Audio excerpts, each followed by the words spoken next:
Bueno, Daniel, pues voy a empezar contigo en esta sesión de frontera abierta canicular para todos, porque el calor en Madrid, en Israel y en Sevilla, en este caso, que es donde me encuentro en estos momentos, es intenso.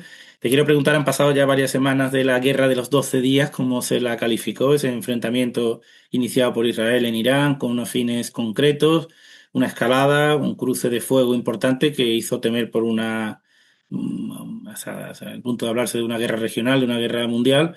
Acabó en 12 días de guerra y tú que conoces bien el país, que eres un especialista en la política interior y la política exterior también de Irán, de un país donde tienes tus orígenes familiares y que conoces bien. ¿Cómo ha quedado la República Islámica después de esto? ¿Qué información conoces? ¿Sobrevive el régimen?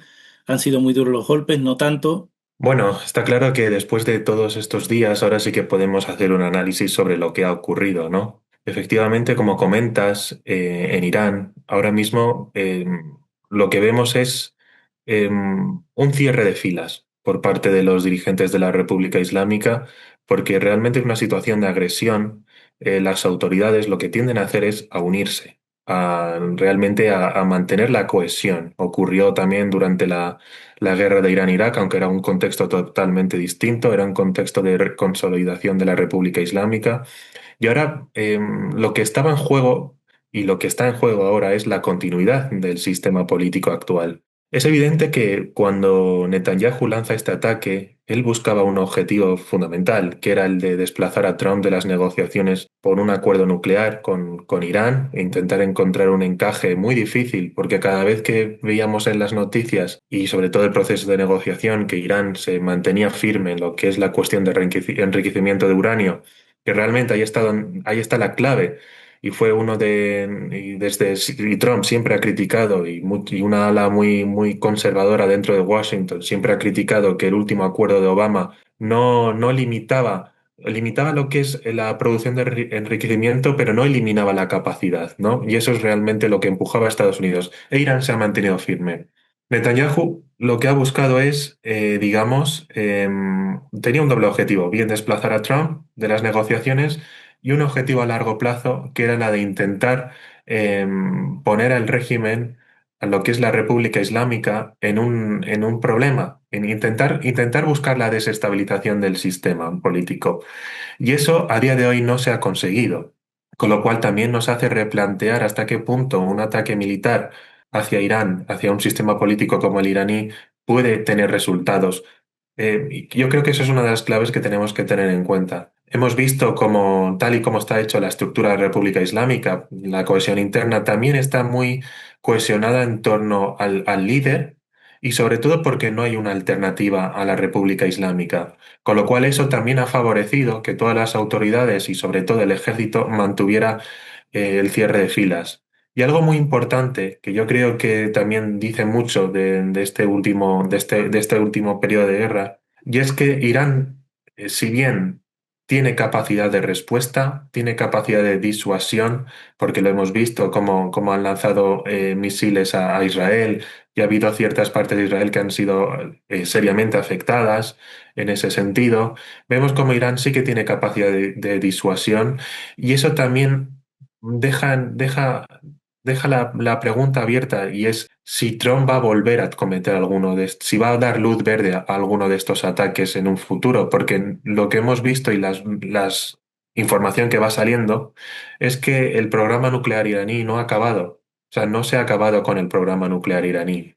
Con lo cual esa es la cuestión. Y hay algo muy importante que, ya brevemente para concluir, y es que es hasta qué punto Netanyahu y Donald Trump están a una en torno a la cuestión de Irán. Es evidente que Netanyahu sí que es lo que busca, sí que es una desestabilización de la República Islámica, pero no sabemos hasta qué punto Estados Unidos y Donald Trump buscan lo mismo. Claramente ahí hay una divergencia.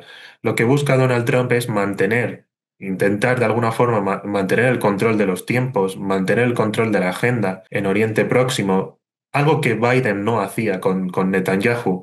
Entonces por eso vemos cómo Donald Trump se va adelantando, se coordina con Netanyahu para realizar este tipo de ataques y luego rápidamente apuesta por la diplomacia y los canales diplomáticos con Irán, porque no olvidemos que el último ataque de Irán fue a Qatar, a una base que tenían los americanos, previo aviso y eso lanza un mensaje, y es que Irán no quiere un frente abierto con Estados Unidos, pero otra cosa es qué es lo que va a ocurrir con Israel, porque claramente Israel e Irán son las dos potencias de la región que luchan por la hegemonía política y claro, y ahí tenemos que evaluar hasta qué punto esa cohesión interna dentro de Irán se mantendrá y sobre todo cuál va a ser el siguiente paso de Netanyahu.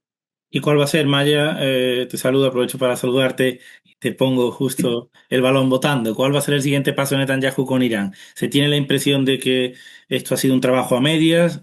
¿Hay que acabar con el régimen como se llegó a deslizar? Me acuerdo del ministro de Defensa y el propio Netanyahu que lo dijeron. Si acabamos con el Ayatolá, con el líder supremo, esto iría mejor probablemente y lo dejaron un poco entrever. Parecía que eso era una posibilidad y no ha sido así.